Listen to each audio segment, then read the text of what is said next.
Beshem Hashem Naaseh Ve'Natzliach. Aujourd'hui, nous parlons de ce qui s'est passé après la révolte d'Avshalom et sa mort, avec l'histoire de Shimi. Shimi prit peur en entendant la mort du rebelle et la fin de la révolte.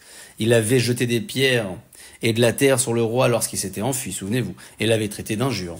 À présent, le roi le punirait pour sa conduite honteuse, pensa-t-il.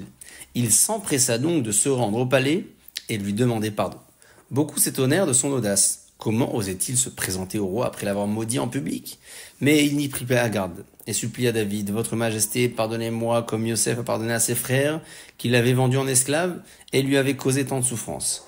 Ceux qui ont suivi votre fils Avshalom verront que vous m'avez fait grâce et vous avez été indulgent avec moi. Ils seront sûrs alors que vous leur pardonnerez à eux aussi et les traiterez comme auparavant.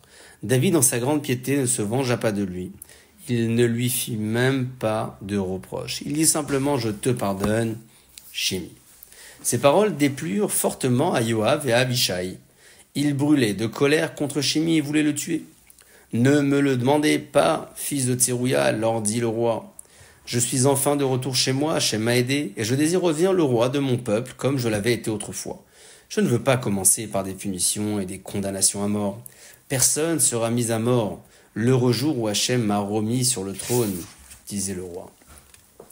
Cette attitude de David Améler plut à Hachem, et il dit: Puisque David a eu pitié de Shimi et lui a pardonné son terrible affront, le tzaddik Mordechai, descendant de Shimi, sera considéré comme descendant de la tribu de David.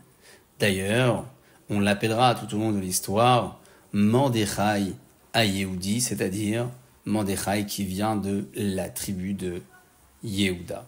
Ainsi s'achève l'histoire de Shimi à la suite de la mort d'Avshalom qui s'était rebellé contre son père, le roi David. Baruch Adonai Le'olam. Amen ve Amen.